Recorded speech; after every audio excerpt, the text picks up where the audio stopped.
Hey everybody, this is Mrs. Robinson here to you today to talk about a really serious issue that, in my opinion, is one of the blights of our society. I always feel really awkward recording these videos because I'm sitting here in my classroom pretty much by myself, just talking at the computer. And the issue we're going to be talking about is plagiarism. Plagiarism is something that a lot of students take lightly. But at the end of the presentation today, we are going to talk about some of the greater effects of plagiarism and how it can affect you. But before we talk about plagiarism, there are a couple of things that we need to clear up. Something that a lot of students don't really adequately grasp, and that is the difference between quoting, paraphrasing, and summarizing. So quoting, as you can see here, the words are identical to the ones that you found in the original text. They are the other person's idea and the other person's words.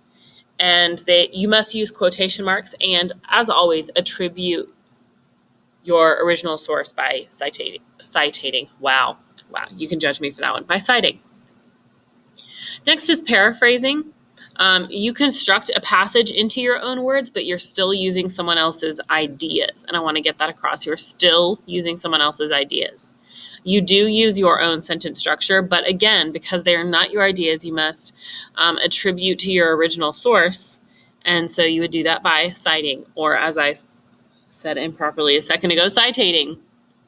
Next is summarizing. You put the main ideas or points into your own words, and you present only the most important ideas of a source. My rule is that when I summarize, my summary should be less than half the length of the original text, whereas paraphrasing should be approximately the length of the original text. So here I'm going to say less than half the length of the original text, and here I'm going to say the same length as the original. And again, only the most important ideas here. Here you present all the ideas, but in your own sentence structure. But you always cite the original source, especially with quotations, but with all of these. Okay, so here I'm showing you some practice. The original evidence is Harry Potter was quick to learn Expelliarmus or disarming spell. Rolling 186. So the quotation is identical to the words found in the text.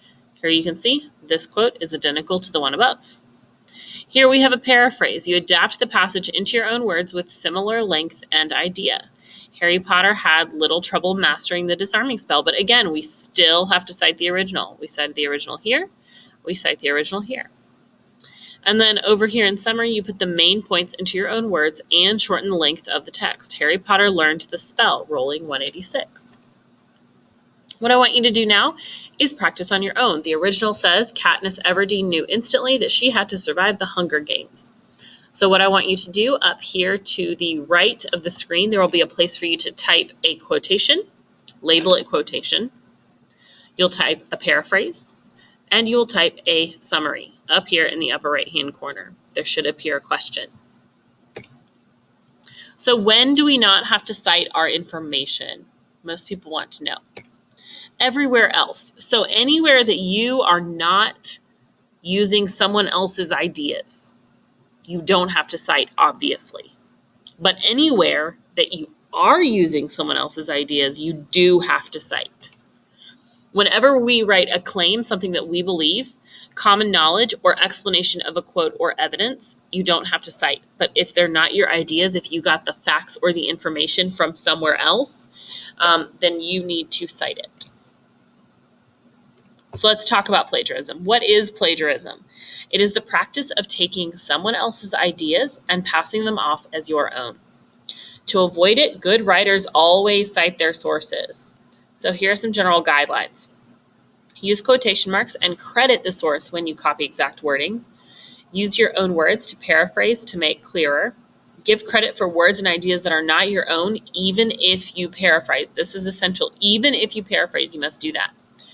Do your own work. Having someone write for you is indeed plagiarism. So what you're going to do is read the following quote below, then explain in the box to the right what you think this quote means. To the most important The most important advice I can offer, says Myrick Land, is this. Remember that you are a writer, not a compiler of previously published material. Although you will consult other writers frequently for facts and background information, the value of your writing will depend on your own contribution.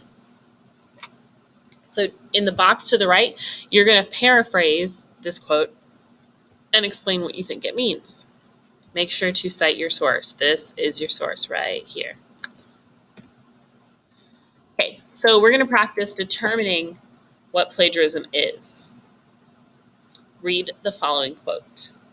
In Tom and Sue books, some of us remember from our childhoods, a family consisted of a married couple, 2 or 3 well-behaved children, and a dog and a cat. Father wore suits and went out to work. Mother wore aprons and baked cupcakes. Little girls sat sweetly watching little boys climb trees. Home meant a single-family house in a middle-class suburban neighborhood. Color the lawn green, color the people white. Family life in the textbook world was ideal. Parents did not quarrel, children did not disobey, and babies did not throw up on the dog. Joan Della Fattori, What Johnny Shouldn't Read, Textbook Censorship in America. So what you're going to do is look at this example of student writing, which is a response to the text on the previous slide. Is it plagiarized? In the Tom and Sue books, some of us remember from our childhoods a family consisted of a married couple, 2 or 3 well-behaved children, and a dog and a cat. Father wore suits and went out to work. Mother wore aprons and baked cupcakes.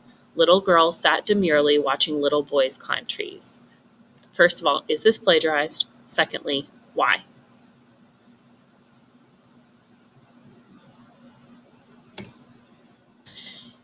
Yes, it is indeed plagiarized, and the problem is that this has been directly copied without quotation marks or credit to the author. Here's another example of student writing. Is it plagiarized? According to Della Fattori, the Tom and Sue books of several years ago pictured an unrealistic family life. Stories always seemed to take place in middle-class suburban neighborhoods where life was ideal. Parents never quarreled, and children did not disobey. Is this plagiarized, and why? Yes, it's plagiarized. Although portions have been paraphrased and credit has been given to the author, quotation marks are still needed around the copied portion. And then finally, here's a third student example of writing. Is it plagiarized? In the past, elementary school reading books told stories of an unrealistic lifestyle. Families always lived in suburbia where homes and life were picture perfect. Is this plagiarized, and why? It is plagiarized.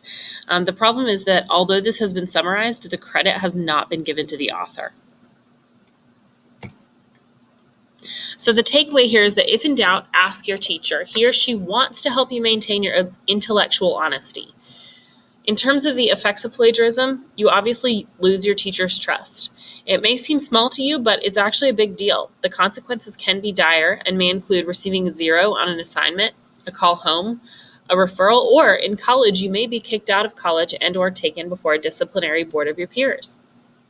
My best friend from childhood, we've known each other since we were young, decided to plagiarize when she was in college on a simple homework assignment.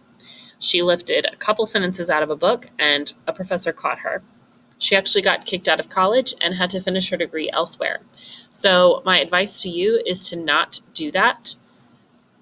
As always, if you're struggling with an assignment, I'm here to help you. I'm here after school for tutoring, and any of your other teachers will be here to help you make Mariner a school known for intellectual honesty, because your ideas are important and you need to learn how to develop them on your own. I hope that this has been informative and helpful, and I hope that you're inspired to be honest from here on out. If you made a mistake in the past, don't make it again. And as always, we are here to help you. Thanks and have a great day. I'll see you in class. Bye. Just kidding. There's another slide. In class, you'll be asked to sign a pledge indicating that you understand what plagiarism is and its possible deleterious effects. You will also pledge to avoid plagiarism. Now please check I understand